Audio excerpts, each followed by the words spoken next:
Voilà, bonjour à toutes et à tous. Nous vous souhaitons la bienvenue pour ce webinaire organisé par la CCI Pau Béarn en collaboration avec la CARSAT Nouvelle-Aquitaine, que je tiens d'ores et déjà à remercier pour son intervention. Comme vous le savez, dans ce contexte de crise sanitaire et économique, le réseau des CCI, et notamment la CCI Pau Béarn, se sont pleinement mobilisés pour accompagner les chefs d'entreprise en leur donnant les informations les plus utiles et les plus pragmatiques pour la relance de l'activité. La pandémie Covid-19, vous le savez, a introduit également de nouveaux risques pour la santé et la sécurité des salariés du commerce. Pour les neutraliser, il faut absolument évaluer ces risques professionnels, évaluation qui doit être faite au sein de votre commerce afin de définir les mesures permettant d'assurer la protection de la santé des salariés. Ce webinaire vous donnera, nous l'espérons, toutes les clés pour enclencher une démarche d'évaluation des risques, identifier les mesures de prévention et découvrir la nouvelle aide financière de la CARSAT. Je laisse la parole maintenant aux experts. Très bonne réunion à tous. Bonjour à tous, Cécile Clément-Farvoud de la CARSAT Aquitaine. Donc merci à la CCI de Pau de nous permettre de vous avoir aujourd'hui comme auditoire. Donc nous allons vous parler du document unique, de la démarche d'évaluation des risques professionnels et de comment intégrer le risque Covid dans ce fameux document unique. Donc, en petite règle du jeu, nous animons donc avec la CCI de Pau. Les micros sont tous coupés, c'est normal.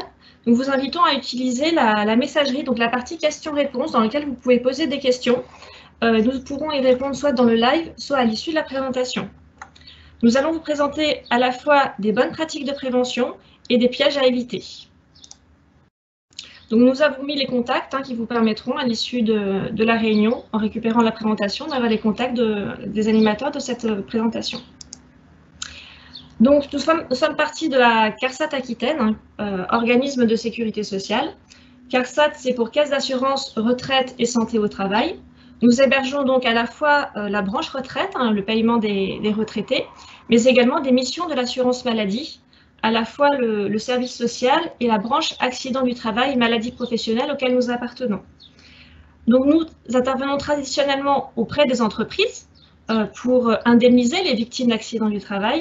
Nous tarifons également, donc nous prélevons la cotisation associée et nous faisons de la prévention, c'est-à-dire nous cherchons à réduire ces mêmes accidents du travail et maladies professionnelles.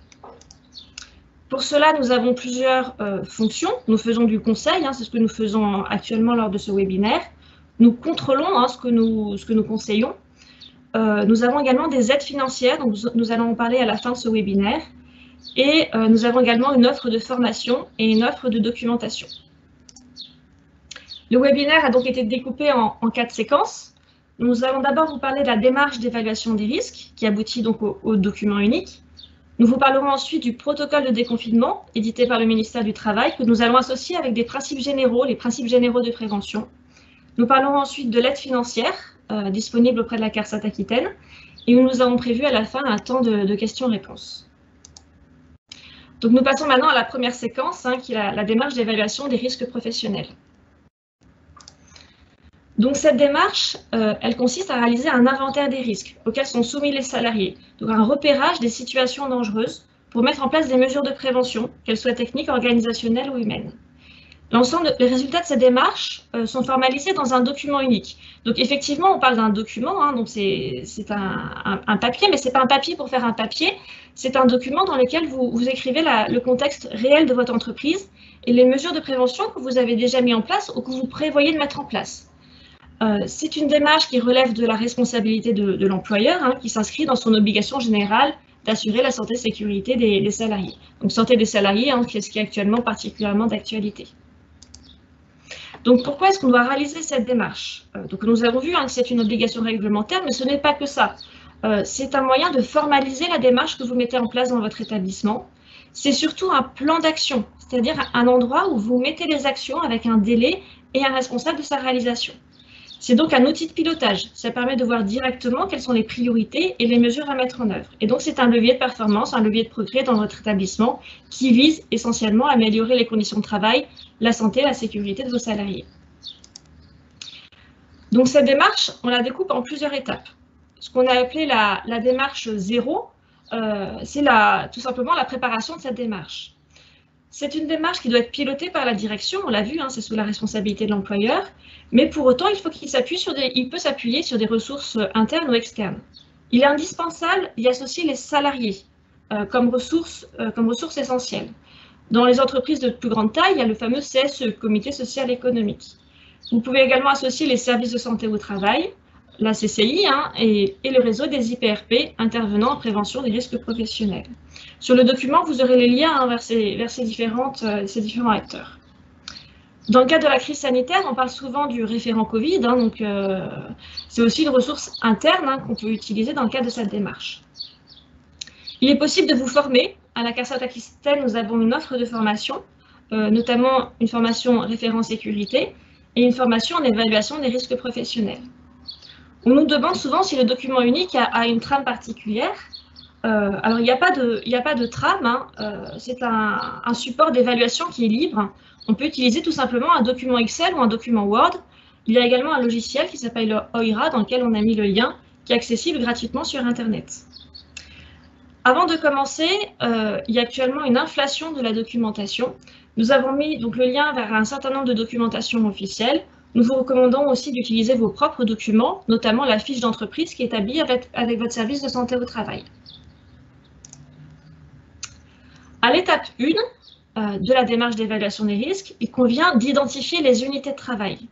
Donc les unités de travail, ce seront le ou les postes de travail ou situations de travail qui exposent les salariés aux mêmes risques professionnels. Donc ces unités de travail, c'est un découpage de votre entreprise. Là, dans le cadre de la crise sanitaire, il est particulièrement important d'être exhaustif sur ce point-là, c'est-à-dire de penser aux unités de travail qu'on oublie régulièrement, typiquement la salle de pause ou la zone de livraison. Il convient également de porter une attention particulière aux activités qui sont généralement ignorées.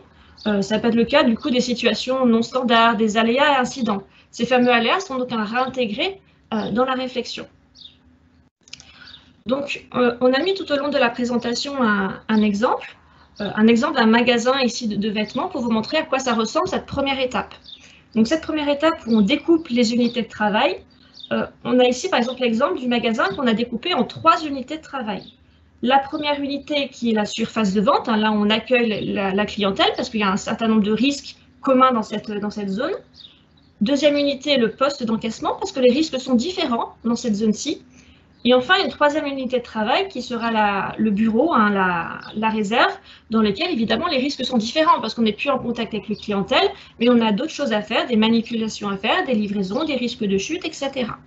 Donc un exemple de 3 unités de travail que vous pouvez du coup, qui peuvent correspondre peut-être à votre situation. La deuxième étape constitue à identifier les risques, aller rechercher les risques, aller identifier les situations dangereuses. Pour ça, la meilleure des méthodes, c'est d'observer le travail, c'est-à-dire de regarder les situations de travail de vos salariés, les situations de travail dans votre entreprise, de dialoguer avec les salariés, de faire un retour d'expérience. Il y a un certain nombre de questions à poser aux salariés. Dans le cadre du risque Covid, on a par exemple cité ces questions-là. Est-ce que les tâches sont réalisées à plusieurs salariés? On pense parfois que certaines tâches sont réalisées à une personne, alors qu'en réalité, elles sont réalisées à plusieurs personnes. Quelles sont les machines, les équipements qui sont utilisés par plusieurs salariés? Ça peut être la photocopieuse. Y a-t-il des zones de croisement? On peut demander aussi aux salariés de montrer la succession chronologique des tâches effectuées. À cette étape-là, il convient de prendre en compte les aléas, c'est-à-dire de ne pas rester sur le travail théorique, mais d'aller chercher la réalité du travail pour repérer des dysfonctionnements, des situations dégradées, mais qui ont ici toute leur importance. Si on prend à cette étape-là le risque Covid, le risque infectieux, pour repérer ce risque-là, il convient d'avoir en tête les vecteurs de transmission. Donc, c'est cette fameuse projection de gouttelettes ou ce contact direct physique entre personnes ou via des objets. Et l'aérosolisation, c'est-à-dire la projection de micro-gouttelettes dans l'air. Pour cela, il faut repérer les situations de travail où il y a un risque de contamination. Ça sera toutes les situations de proximité avec d'autres personnes, collègues, clients, fournisseurs, et contact avec les objets et surfaces contaminées. Le piège à éviter à cette étape, c'est de rester théorique, c'est-à-dire de ne pas prendre en compte la situation réelle de travail, ce qui aboutit à des mesures de prévention un peu absurdes, comme celle de se laver les mains alors qu'on n'a pas de point d'eau, par exemple. Alors, si on retourne dans notre exemple, si nous retournons dans notre magasin, on avait donc vu 3 unités de travail, en voici 2, l'accueil clientèle et le poste d'encaissement. On cherche le risque, on cherche les situations dangereuses dans ces unités de travail. Donc, par exemple, dans la surface de vente, ça sera l'ouverture et la fermeture de la porte, la situation d'ouverture de la porte. Ça sera la situation de travail où on met en place les marchandises.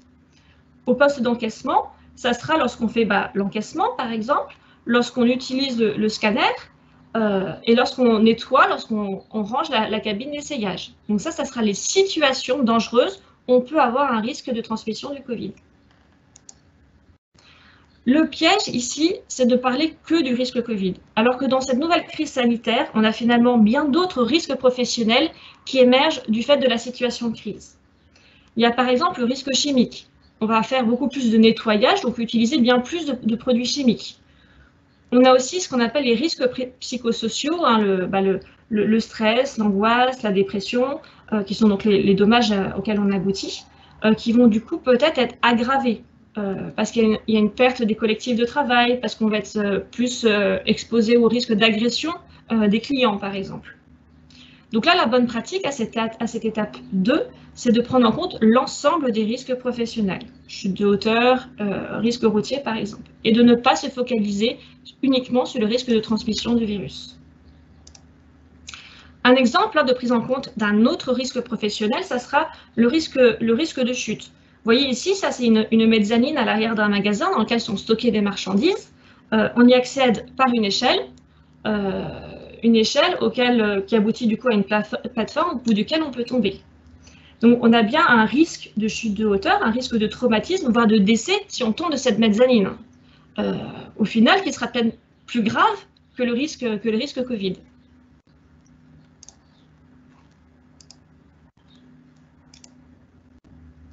On arrive à la 3e étape. Donc, on a vu l'ensemble des risques et des situations dangereuses de son magasin, de son établissement. On va ensuite classer les risques, c'est-à-dire leur donner un ordre de priorité qui va être fonction de la gravité et de la fréquence avec une priorité à la gravité. Donc, pourquoi est-ce qu'on ferait ce classement des risques? C'est tout simplement pour avoir un ordre de priorité, pour savoir par quoi on commence. On va commencer par les risques les plus graves, les risques mortels.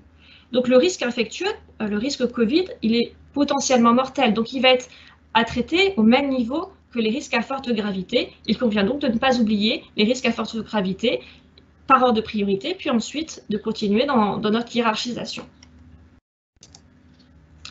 4e étape, c'est de définir des mesures de prévention. Pour chacune de ces mesures, on peut définir un pilote et un délai de réalisation. On arrive donc là typiquement au plan d'action déjà. Alors, comment est-ce qu'on choisit ces mesures de prévention? Dans le Code du travail, on parle du principe généraux de prévention. C'est ce qui va guider le choix des mesures. Ces principes généraux de prévention, ils donnent un ordre de priorité. En priorité, on va définir des mesures qui permettent d'éviter le risque. En deuxième, on va prendre des mesures qui visent à l'évaluer pour prendre les meilleures décisions. On va ensuite prendre des mesures qui permettent de réduire le risque, de le combattre à la source. On va ensuite prendre des mesures qui privilégient la protection collective par rapport aux EPI, par rapport à la protection individuelle. Et enfin, par ordre de priorité, donc au plus bas, ça sera de donner des instructions appropriées aux salariés. Ces mesures de prévention, elles visent à rompre la chaîne de transmission du virus, donc la distanciation physique et les mesures barrières. Alors, on revient dans notre exemple. Revenons dans notre magasin. On est dans l'unité de travail accueil clientèle, donc la surface de vente. Le pilote, ça va être le gérant, c'est un exemple pour mettre en place les mesures de prévention.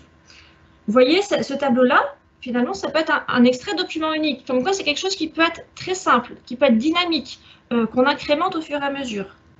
Dans l'unité de travail, on distingue plusieurs risques, donc actuellement le risque Covid, mais également les risques psychosociaux. On y décrit la situation de travail où on est exposé au risque. Là, ça sera par exemple la circulation dans le magasin pour apporter conseil aux clients. Et dans le cas de risques psychosociaux, ça sera cette même situation, mais dans lequel on se retrouve en position d'être agressé, d'avoir des incivilités des clients. En face de ces situations dangereuses, on liste donc les mesures de prévention qu'on souhaite mettre en œuvre ou qu'on a déjà mis en œuvre, c'est-à-dire qu'on peut indiquer celles qu'on a déjà mis en œuvre et celles qu'on souhaite mettre en œuvre.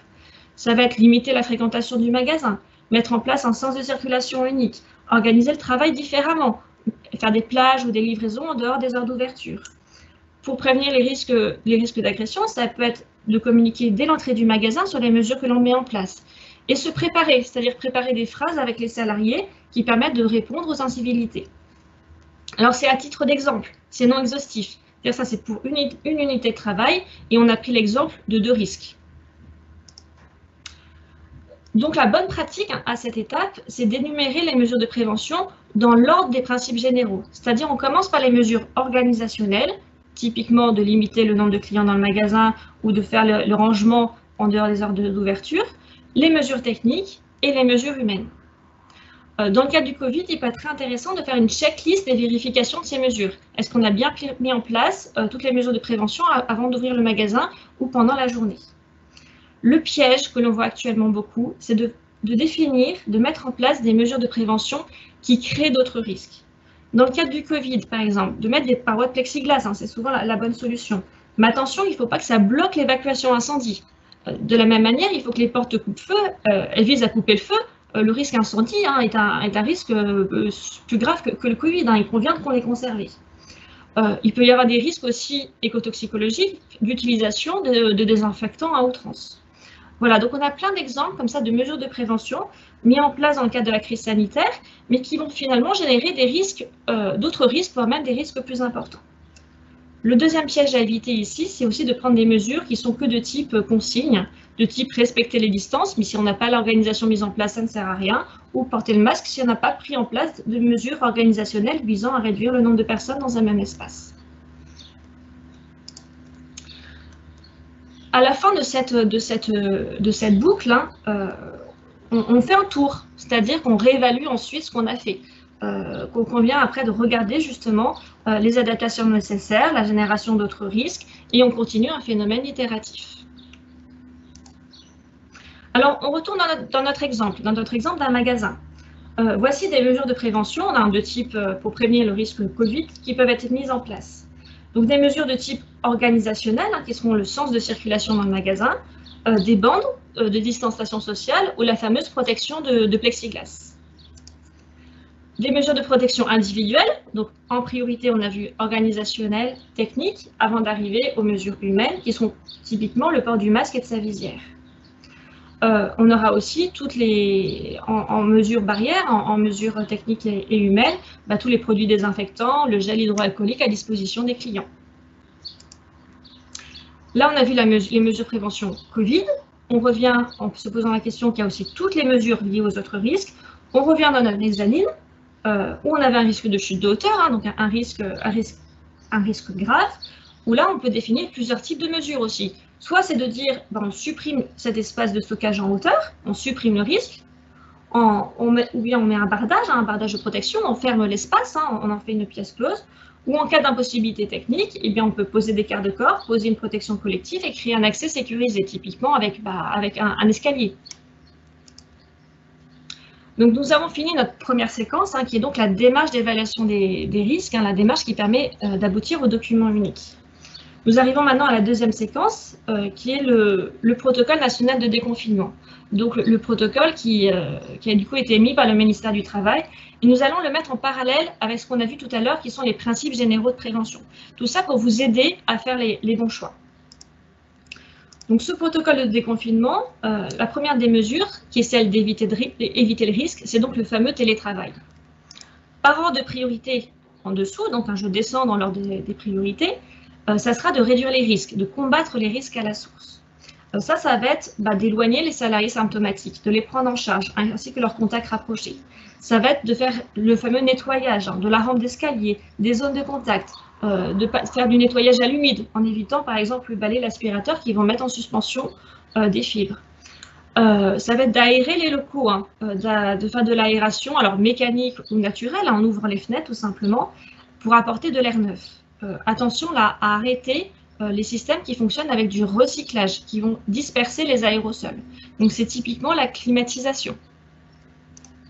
Toujours dans le protocole de déconfinement, donc toujours par ordre de priorité, il y a dedans des mesures qui visent à planifier et à organiser la distanciation sociale. Donc c'est la fameuse jauge des 4 mètres carrés et les flux de circulation. On cherche à avoir un flux de circulation en sens unique, d'éviter les goulots d'étranglement et avoir un système de balisage.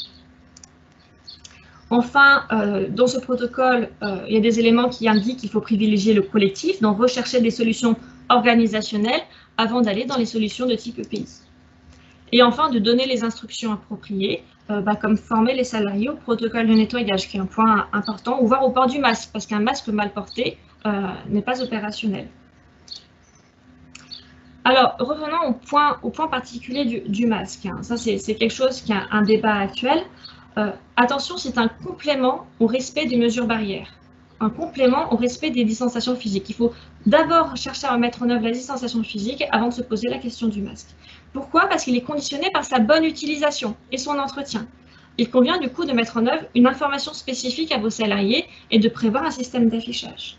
Donc, on vous a mis un lien vers un certain nombre d'affiches et de bonnes pratiques.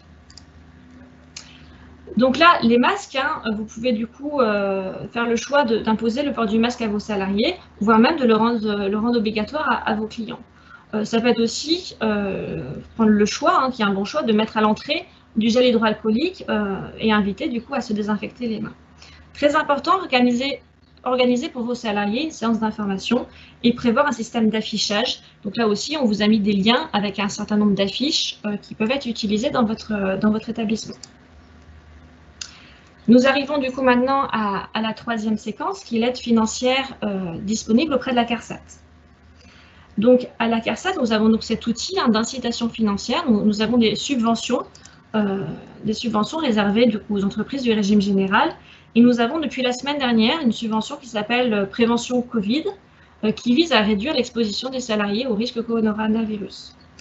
Alors, elle est ouverte à toutes les entreprises de moins de 50 salariés, donc jusqu'à 49 salariés, qui dépendent du régime général. Elle est également ouverte, et ça c'est une nouveauté, aux travailleurs indépendants, pour autant qu'ils dépendent du régime général. Évidemment, tout ça, c'est en fonction des fonds disponibles. Cette aide permet du coup de subventionner 50% de l'investissement. Pour un montant minimum entre 500 et 1 000 euros, suivant que vous avez des salariés ou pas, jusqu'à 10 000 euros. Ce qui permet d'avoir une subvention maximum de 5 000 euros. Dans cette aide permet de financer des mesures de barrière ou de distanciation physique. Ce qui est éligible, c'est les mesures qui permettent d'isoler le poste de travail et de guider, de faire respecter les distances sociales. Ça sera les fameuses vitres, les plexiglas, les cloisons, les poteaux, les grilles, les guides-fils, etc. Ça peut également subventionner le montage et démontage de locaux additionnels avec de la location. On subventionne également des moyens de communication de type écran, tableau, support d'affiches. On finance également des mesures d'hygiène et de nettoyage, des installations permanentes et temporaires pour le lavage des mains et du corps. Et en option, c'est-à-dire uniquement si vous avez fait le choix de mettre des mesures type collective, on pourra financer des EPI de type masque visière et gel hydroalcoolique. Par contre, on ne finance pas ce qui est consommable, le scotch, la peinture, les rubans qui peuvent être utilisés. On ne finance pas aussi le matériel informatique de type tablette, ordinateur ou smartphone. Alors, cette subvention, elle concerne les acquisitions à réaliser du 14 mars au 31 juillet, ou les locations qui sont commencées pendant cette période. La demande d'aide doit être adressée donc par mail, au mail que vous voyez ici affiché avant le 31 décembre. C'est une subvention qui est versée en unique fois, c'est-à-dire que vous faites un seul envoi des factures acquittées ou des tickets de caisse. Pour les conditions d'attribution, vous les retrouverez sur notre site web dans lequel nous avons mis toutes les conditions d'éligibilité. Alors, nous avons prévu maintenant un temps de questions-réponses, sachant que vous pouvez retrouver un certain nombre de réponses à vos questions sur le site de l'INRS. Donc, on vous a mis 2 liens, à la fois sur un guide sur les 11 points clés pour reprendre l'activité et également un lien vers les masques, un guide sur les masques. On vous a mis également le lien vers la FAQ, l'ensemble des questions qui ont été posées à l'INRS, dans lequel vous pouvez trouver des réponses à vos questions.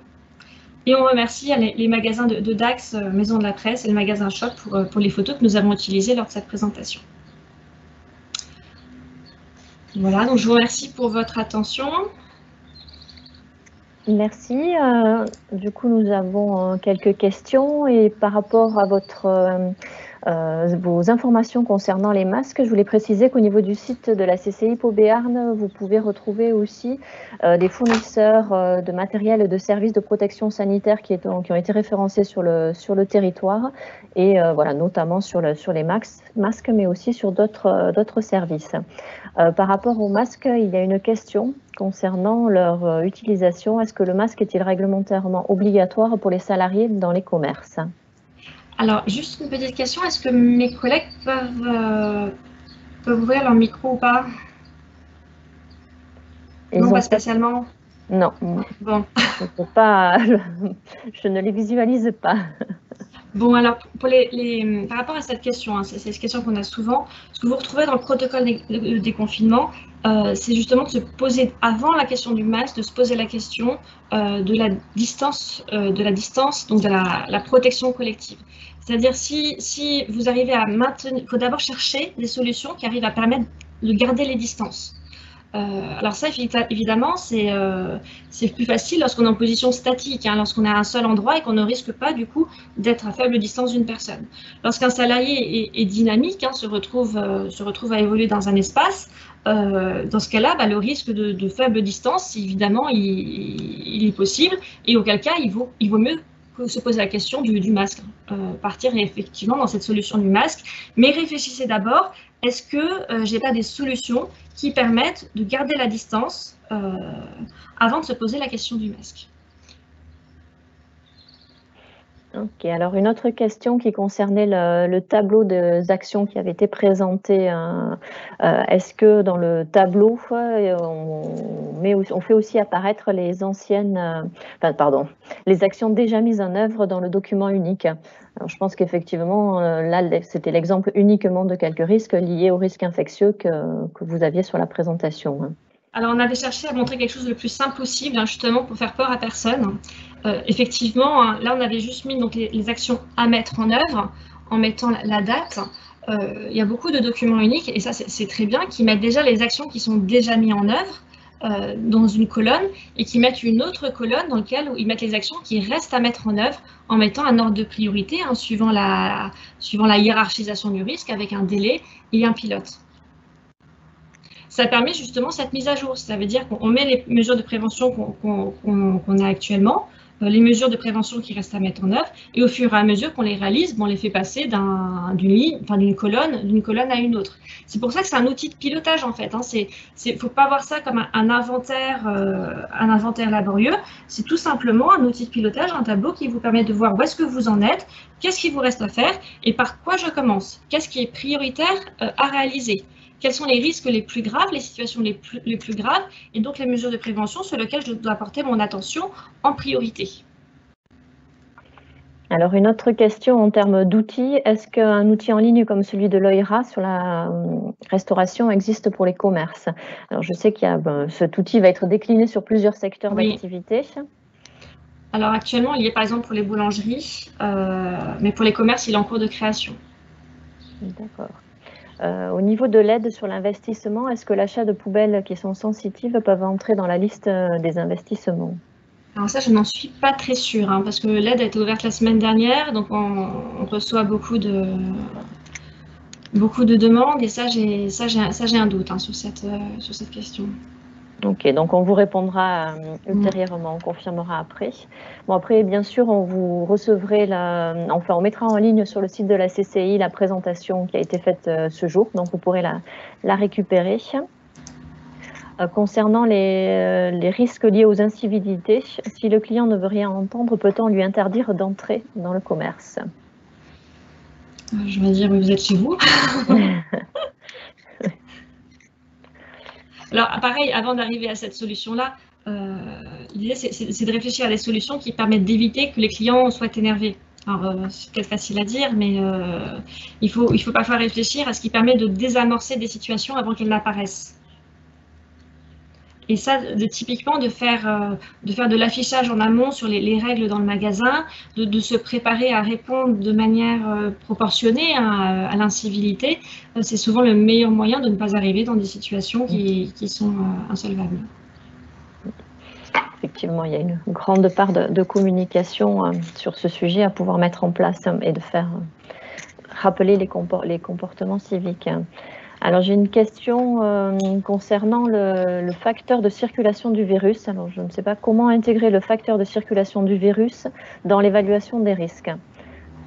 Je ne sais pas, moi, pas forcément clair pour moi. Donc, voilà, peut-être que si Stéphanie peut préciser un peu ce qu'elle appelle le facteur de circulation du virus pour qu'on puisse lui répondre. Après, il y avait un commentaire et aussi une information, bien sûr, concernant les masques alternatifs, donc les masques barrières en tissu, qui sont pour certains, effectivement, l'information qui est indiquée là, c'est que certains sont validés par la DGA, donc la Direction Générale de l'Armement, avec 2 niveaux de catégorie aussi en termes de protection. Donc, c'est vrai qu'au niveau de l'achat du masque, voilà, il y a un certain nombre de critères à demander, et notamment de conformité par rapport à la DGA. Il y a un guide des achats sur les matériels de protection sanitaire qui a été fait par le Conseil national des achats et que vous avez retrouvé sur notre site internet aussi, qui est en complément de tous les documents qui viennent vous être présentés, qui vous donnent d'autres critères de choix par rapport au masque. Il y avait une question sur qui est responsable de l'entretien justement des EPI, salariés ou employeurs. Je ne sais pas si on peut la publier. Alors, qui est responsable de l'entretien? Voilà, j'arrive.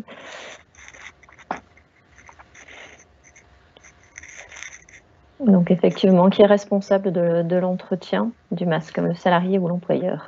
Alors, à partir du moment que c'est un matériel de travail, un équipement de travail, et même quand c'est un vêtement en API, ça reste évidemment sous la responsabilité de l'employeur. Si vous faites le choix du masque jetable, le mieux, c'est de ne pas avoir d'entretien. C'est-à-dire que vous jetez les masques, vous faites une poubelle particulière, vous mettez les masques des salariés au fur et à mesure de leur utilisation. Point important, le point le plus important, c'est de donner la bonne information à vos salariés sur comment est-ce qu'on met le masque. Comment on le coince derrière les oreilles, comment on le retire. Ça, vous avez des vidéos sur Internet qui sont très bien faites, notamment depuis le site de l'INRS, qui peuvent être utilisées justement pour partager cette information avec vos salariés. Dans les autres questions qui ont été indiquées par rapport à la mise à jour du document OIRA, est-ce que le risque Covid est déjà intégré ou pas dans cet outil? Alors, c'est en cours, oui, c'est en cours. Alors, c'est en cours, mais après, sur OIRA, on peut toujours rajouter des risques soi-même. C'est en cours d'intégration, c'est en cours de travail, mais vous pouvez très bien vous rajouter vous-même le risque Covid. Donc, il y a des champs libres, si vous voulez, dans lesquels vous pouvez rajouter le risque. Okay.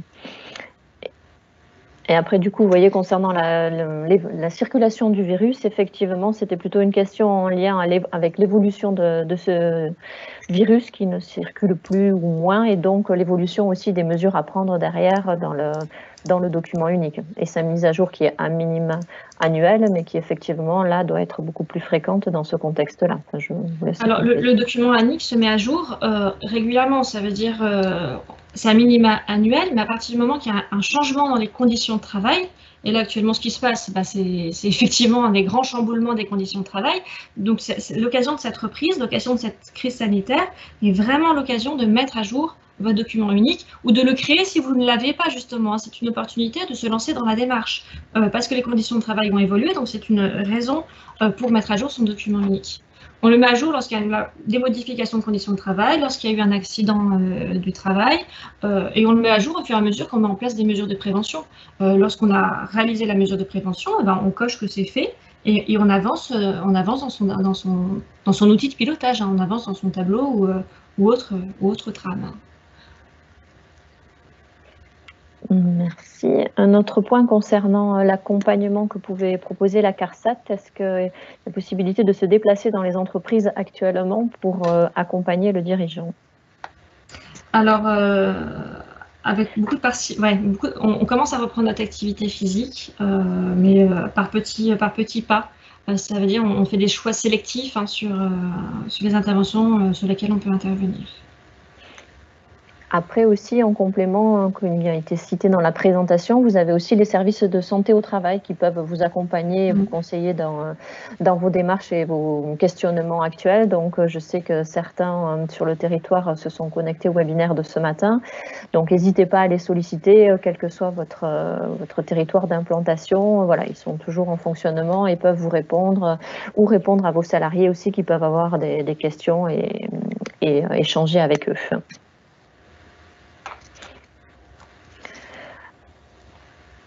Alors, j'ai une question concernant, y a-t-il un protocole, y a-t-il un protocole de déconfinement à mettre en place en plus du document unique? Alors, on parle souvent de plan de reprise d'activité, c'est-à-dire un document dans lequel on décrit comment on réintègre les locaux. Ça peut être intégré dans le document unique. D'accord. Et c'est vrai que tout à l'heure aussi, nous avions une question concernant la climatisation. Est-ce qu'elle est interdite ou déconseillée? Voilà, vous en avez parlé un petit peu. Oui, alors effectivement, la climatisation, sauf si c'est des systèmes qui apportent de l'air neuf. Je sais qu'il y a certains climatiseurs qui vont prendre de l'air neuf, qui le rafraîchissent pour le réintégrer, mais généralement, les climatisations classiques que vous avez dans vos établissements fonctionnent par recirculation de l'air, c'est-à-dire que ça prend l'air, ça le refroidit et ça le redisperse. Et auquel cas, il convient d'arrêter ces systèmes-là parce que ça va disperser l'aérosol. Les micro-gouttelettes qui portent le Covid peuvent se retrouver du coup plus loin que le fameux espace autour du potentiel malade. Donc, nous, la recommandation que nous avons, c'est d'arrêter ces climatiseurs. Déjà de les vérifier, parce qu'il y a des opérations de vérification qui sont rarement faites, et éventuellement de les arrêter. Alors tout ça rentre quand même dans une démarche globale d'évaluation. Ça veut dire que si la climatisation a un autre rôle, si finalement ça rend le travail, ça génère une pénibilité particulière, si finalement vous arrivez suivant votre métier, vous ne pouvez pas travailler à 50 degrés, là on arrive dans le risque de chaleur qui peut vous faire tomber dans les pommes. Voilà, on en revient dans l'évaluation des risques en se posant la question, quel est le risque le plus grave suivant les différents risques que l'on a en face de soi. En tout cas, pour le risque Covid, la meilleure chose, c'est d'apporter de l'air neuf, c'est-à-dire d'ouvrir les fenêtres régulièrement. Dans le protocole national, il y a marqué de faire à minimum 3 fois 15 minutes. Dans notre région, il fait beau, donc on peut le faire plus, ou de faire fonctionner la ventilation mécanique, pour autant que ce soit une ventilation qui apporte de l'air neuf. Typiquement, les échangeurs rotatifs qui viennent mélanger l'air sont des dispositifs à éviter. Bien. Écoutez, voilà, il y avait une question juste par rapport au plan de continuité, mais je pense que plan de continuité, plan de reprise, c'est la même, voilà, le même document, voilà. Écoutez, excusez-moi. Alors, une question par rapport aux fiches métiers qui sont disponibles sur le site du ministère du Travail, est-ce que vous confirmez leur utilité par rapport à la mise à jour du document unique? En fait, les fiches métiers vont arriver à la fameuse étape 3-4. Je reprends ma présentation. Voilà, à l'étape 4, où on définit les mesures de prévention, vous pouvez utiliser les fiches métiers disponibles sur le site du ministère pour vous inspirer. C'est-à-dire pour rechercher des mesures qui correspondent à votre établissement. Donc là, effectivement, c'est un outil pour vous guider dans le choix de vos mesures. Il y a les fiches métiers, vous avez aussi pas mal les guides des organisations professionnelles. Alors, ils sont sur la même page web du ministère du Travail, où on a à la fois les fiches métiers et un peu plus bas, on a tous les guides des organisations professionnelles. Là aussi, ça vous permet de vous inspirer pour choisir les mesures de prévention, pour autant que vous ayez fait le reste avant, c'est-à-dire vous avez découpé vos unités de travail, vous avez hiérarchisé les risques, hiérarchisé les priorités et défini des mesures. Et pareil, dans les fiches des ministères, il faut d'abord prendre en priorité les mesures de type organisationnel, les mesures qui permettent d'éviter ou de réduire le risque avant de se focaliser sur les EPI. Une question, on va en prendre encore une ou deux, je pense, pour garder le timing. Concernant les toilettes, peut-on les interdire aux clients si on n'a pas la possibilité de les désinfecter à chaque passage ? Ça, c'est un choix que vous faites, de soit désinfecter à chaque passage ou soit de les interdire. Et toujours, on en revient au point dont on a parlé sur le plan de continuation, plan de reprise. Est-ce qu'il est obligatoire pour toutes les entreprises ? Il est obligatoire de définir il est obligatoire de faire la démarche. Vu que la démarche d'évaluation des risques est obligatoire, on doit se poser la question des risques et des mesures de prévention qu'on met en œuvre. Donc après, on l'appelle plan de reprise d'activité, plan de continuité d'activité, mais cette réflexion que vous faites pour reprendre votre activité, pour définir les bonnes mesures, il convient de les formaliser.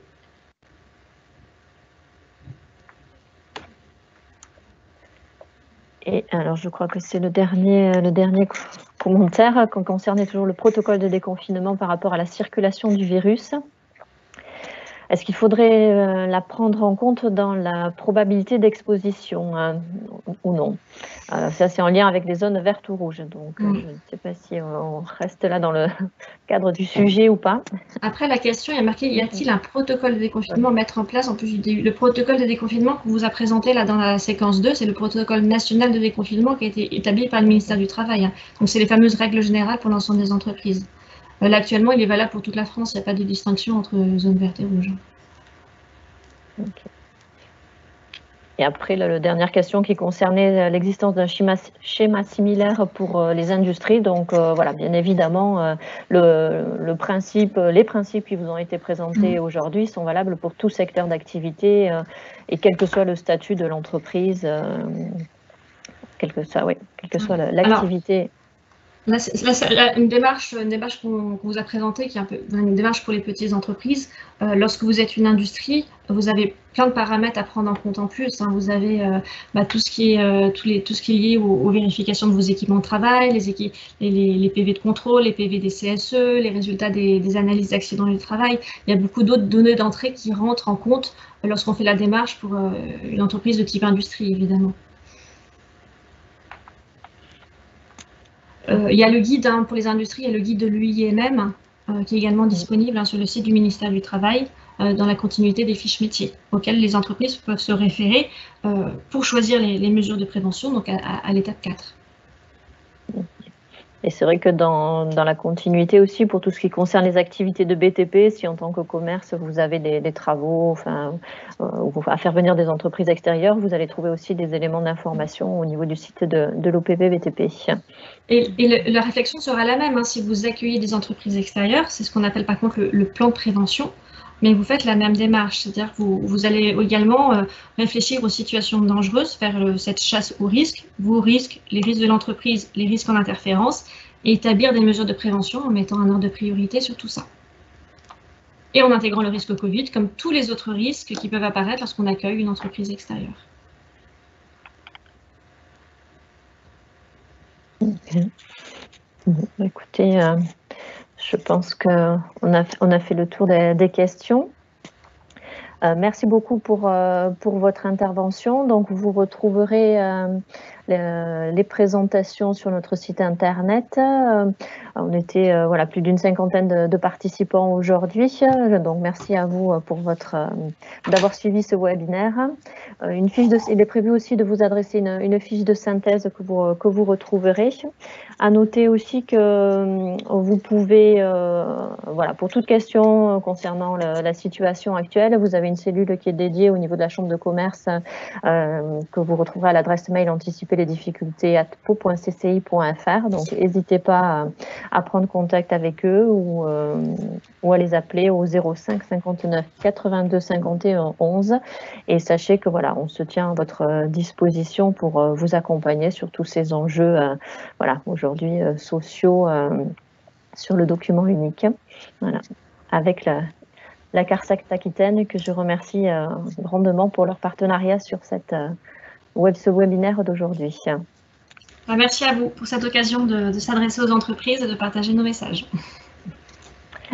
Merci à vous et merci à tout le monde. Au revoir.